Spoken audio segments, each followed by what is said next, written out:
vamos começar então aqui agora a responder as nossas perguntas de maneira bem rápida, para que a gente possa tirar as dúvidas do nosso povo. Essa é uma maneira de evangelizar que eu acho muito boa, porque você coloca o remédio na ferida diretamente, tá bem? Bom, aqui temos a pergunta de uma pessoa que pede para não ser identificada. Você tem esse direito, você pode dar o seu nome, né, para a telefonista, não tem problema, e você diz a ela: eu peço para não ser identificado. Ela escreve aqui, não identificado. Então, seu nome está aqui, mas eu não digo o seu nome, ok?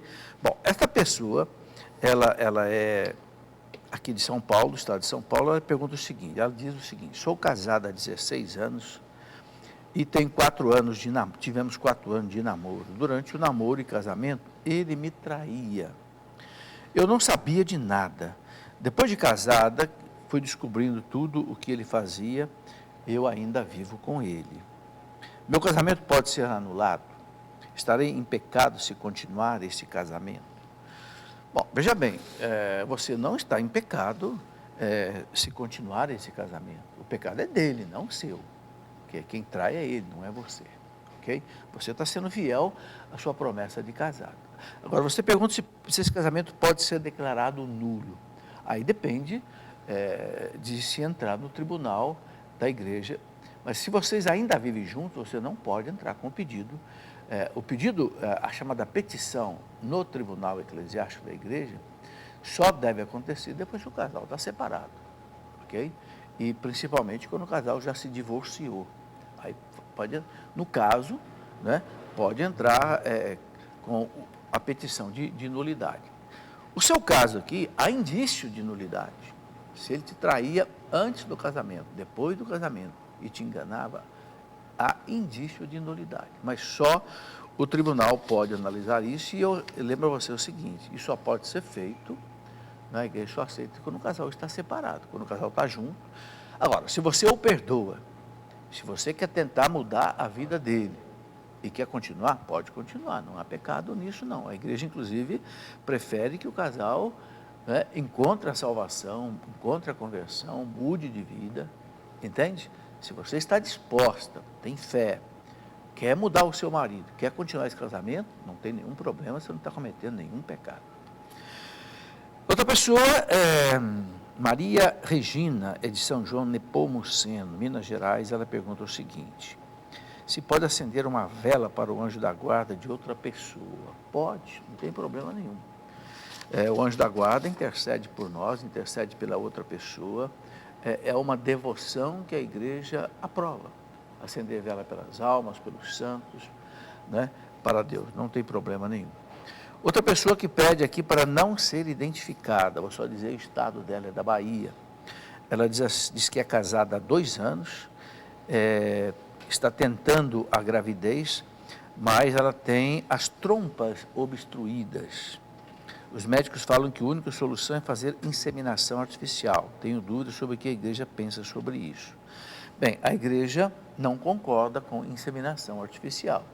Está aqui no Catecismo da Igreja, bem claro, se você quiser conferir, no parágrafo 2376, 2376 e 2377, o Catecismo da Igreja diz que a igreja não concorda com inseminação artificial. Por quê? Porque a igreja entende que a vontade de Deus é que o filho seja gerado diretamente pelos seus pais, no ato de amor deles, que é o ato conjugal, o ato sexual dos pais. A igreja entende que a dignidade humana exige isto. É diferente de você gerar, por exemplo, um animal. O animal pode ser gerado por inseminação artificial, porque o animal não tem alma. Ele não é imagem e semelhança de Deus, mas o ser humano não. Então, o parágrafo 2376 do Catecismo diz que o ato fundante da vida humana, da concepção humana, é o ato de amor dos pais.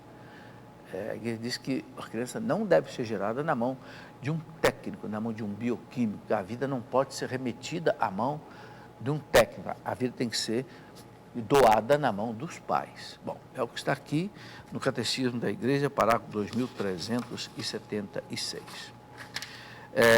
Matias, que é da cidade de João Pessoa, pergunta o seguinte: se não existe, ele faz 3 perguntas aqui, o Matias, vamos responder de maneira rápida. Se não existe a reencarnação, como compreender a diferença de sorte entre as pessoas? Bom, ô Matias, não vejo problema nenhum entre a reencarnação e as pessoas serem diferentes. Tudo que Deus faz é diferente. A beleza de Deus, a grandeza de Deus se apresenta principalmente na diversidade. Você não encontra duas pessoas com o mesmo DNA, com a mesma impressão digital. Não encontra. Isso não tem nada a ver com reencarnação, ok? Porque ninguém pediu para nascer se Deus nos chamou à vida. Ora, é claro que a gente não pede para nascer, porque se a gente não nasceu ainda, não pode pedir para nascer. Mas o nascer é um dom de Deus. Ninguém deve pensar, dizer assim, eu não pedi para nascer. Não, a gente tem que dizer o contrário, graças a Deus eu nasci. A vida é um dom. Paulo VI falava do banquete da vida. Né? Lá na carta aos Efésios, capítulo 1, São Paulo diz, bendito seja Deus e Pai de nosso Senhor Jesus Cristo, que nos escolheu antes da criação do mundo, nos desejou. Nós somos amados, desejados por Deus, antes de Deus pensar no mundo. Veja o amor de Deus por nós. Então, é a beleza disso. Bom, Matias pergunta ainda o seguinte, para o professor Felipe Aquino explicar a passagem, ninguém pode vir a mim se o Pai não o atrair. Bom, aí é a fé, é o dom da fé. A fé é um dom que a gente deve pedir a Deus. E Deus põe, né, a fé no coração da gente. Muita gente não tem fé, não quer saber disso. Né? Não é que Deus não dê a ele a graça da fé. Deus dá a todos a graça da fé, mas a pessoa precisa corresponder. Entende? Muitos não correspondem ao chamado. Para explicar também sobre a marca do pecado original, pois isso não é apenas uma parábola da Bíblia. Sim, é uma parábola da Bíblia, mas tem um significado religioso real. O pecado original é dogma de fé.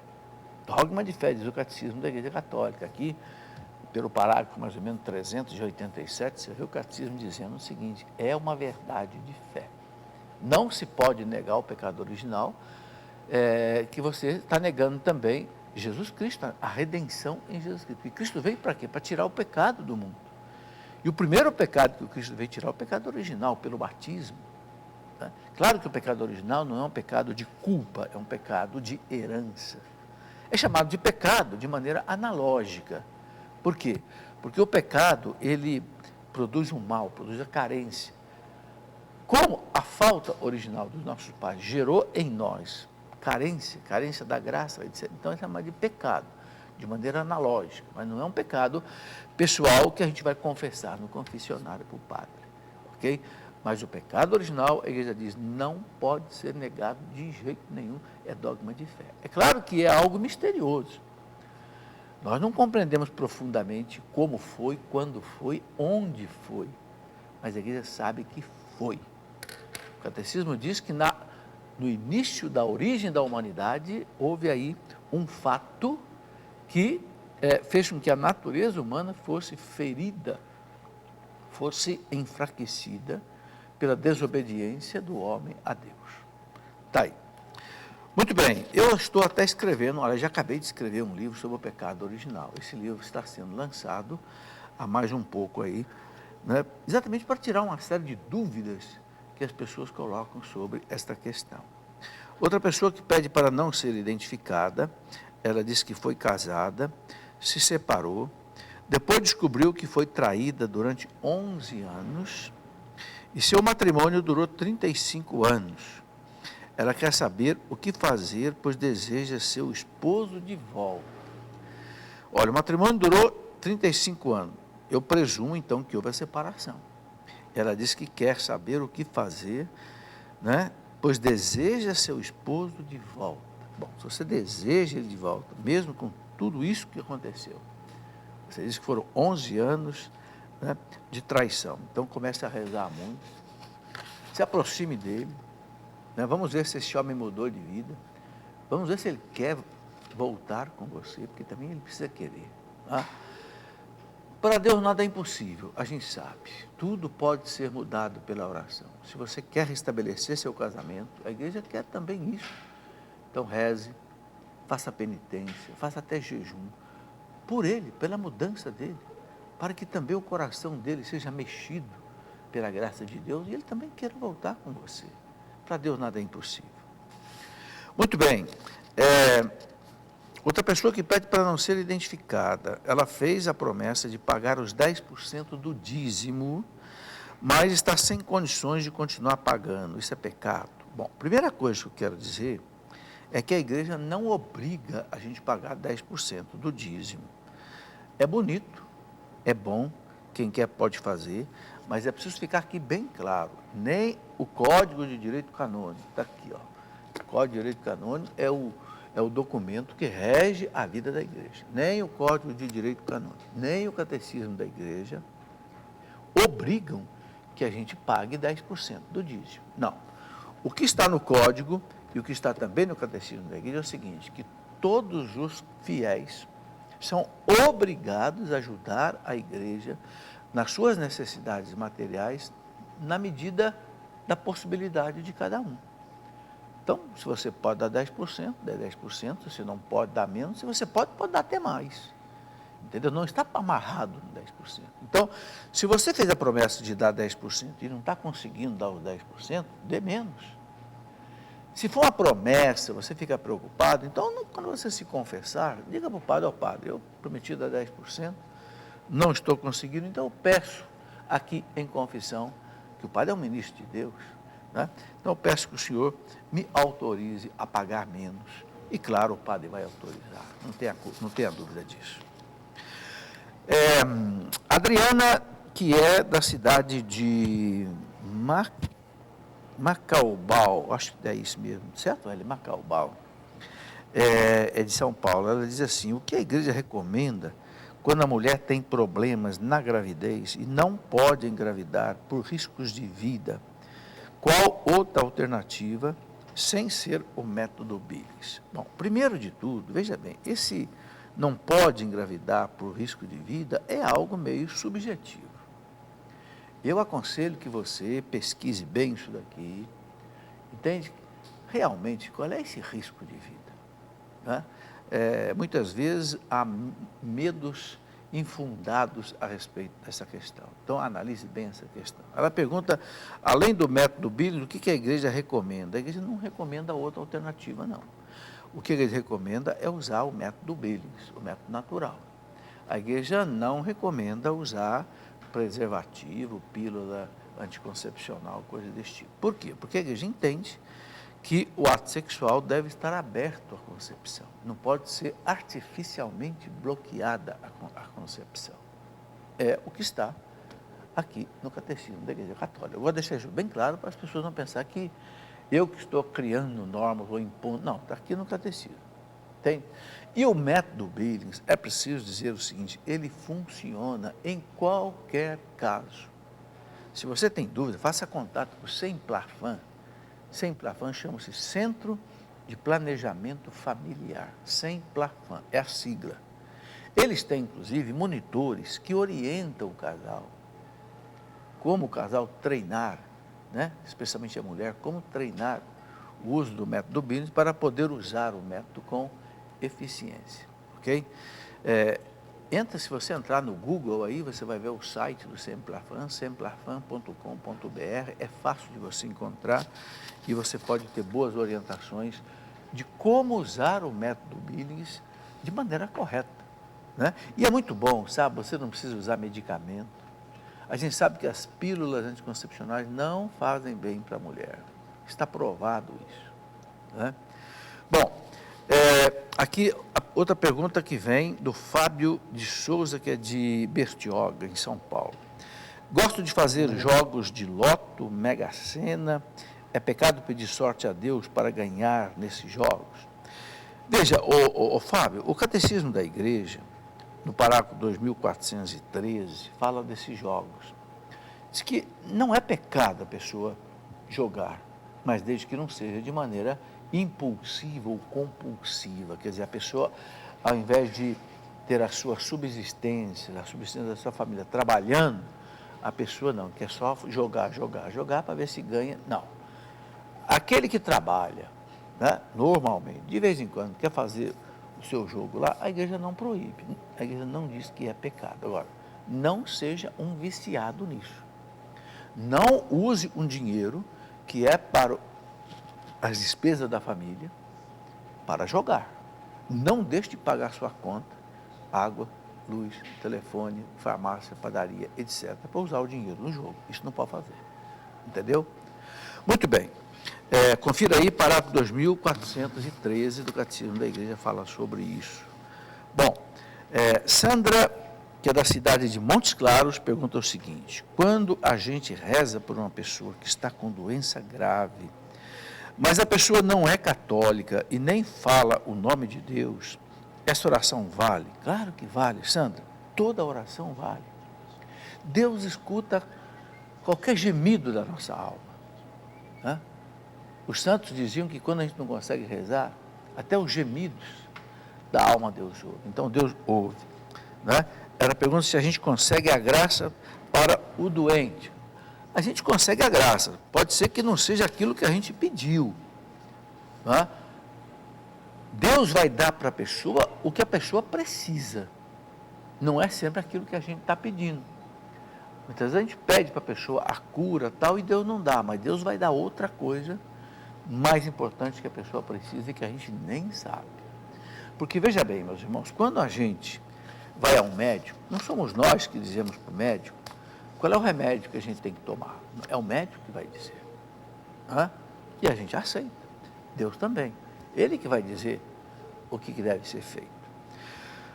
Luiz Antônio dos Santos, que é de Taubaté, ele pergunta o seguinte: precisamos ir para o confessionário para poder ser perdoado? Deus, através dos padres, nos perdoa. As pessoas de outras religiões são orientadas a pedir perdão a Deus. Aí ele diz, entre aspas, já estão perdoadas. Veja, a nossa fé católica, o Luiz Antônio, diz o seguinte: se a gente tem pecado mortal, nós precisamos confessar com o padre. Não precisa ser necessariamente no confessionário. Quem gosta de confessar no confessionário, confessa no confessionário. Confessionário é aquele imóvel onde o padre entra dentro e você fica do lado de fora, chama-se confessionário. Mas você pode conversar com o padre assim, né, caminhando um do lado do outro, sentado um do lado do outro, não tem problema, ok? O padre pode colocar a estola ou não, é bom que coloque a estola, mas se não tiver estola, não precisa, a confissão vale do mesmo jeito, entende? Se há pecado grave, tem que conversar com o padre para poder você comungar na missa. Isso é muito claro no Evangelho de São João, né? Quando Jesus ressuscitou, no domingo da ressurreição, está aqui no Evangelho de São João, capítulo 20, versículo 22, Jesus disse claro para os apóstolos, né? Invocou sobre eles o Espírito Santo e disse, disse, assim como o Pai me enviou, eu vos envio a vós. A quem vocês perdoarem os pecados estarão perdoados. A quem vocês não perdoarem os pecados não estarão perdoados. Veja, perdoar pecado é uma atribuição só de Deus. Mas Deus, Cristo, que é Deus, concedeu aos apóstolos, aos bispos, aos padres, esse poder. Veja que coisa extraordinária o poder do sacerdote, poder perdoar o nosso pecado. Então, a gente não deve de jeito nenhum fugir disso.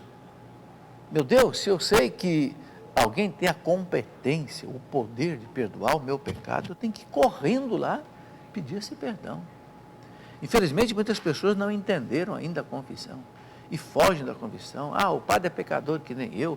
O que o padre vai achar de mim? O padre não vai achar nada. O padre está careca, como nós dizemos, de escutar tudo que é tipo de pecado. O padre vai te dar absolvição e você vai sair dali lavado pelo sangue de Cristo. E esses pecados que você confessou e que foram perdoados não vão mais aparecer lá no juízo final ou no juízo particular quando você estiver diante de Deus. Não seja bobo. Aproveita essa graça extraordinária que o Cristo conquistou com a sua morte, com a sua ressurreição.